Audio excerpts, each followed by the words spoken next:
I'm often asked, why would you want to use SQL rather than RPG? Here is one example. I'm sure in everybody's career you've written a SUBFILE program.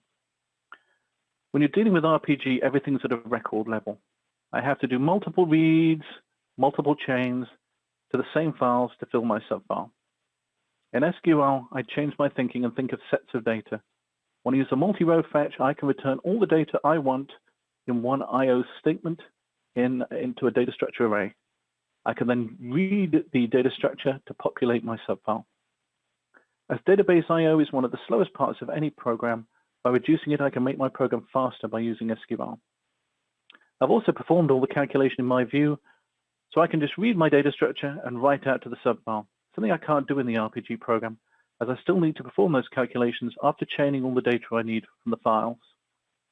So how can you use a view's data? Well, it's all a question of how can you use the files data. I can use it with a work query and one query commands. I can use it simply in an RPG program as a read, but of course you have to remember it's a sequential file, not a key file. I can embed SQL and use an SQL fetch. I can read it in CL. I can copy file data out of it. It's just like any other file. I can use it that way.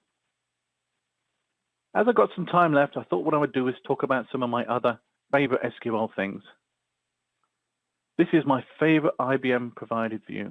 I've used this to build a program for my operators where they can monitor for errors on 6 different partitions all on one screen.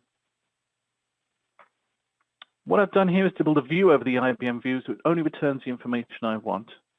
You can do the same with many of the following examples. It can be made into views too to make your work easier. This is another view I use a lot. I'm sure we've all had it where someone comes to you and says, there was an error message last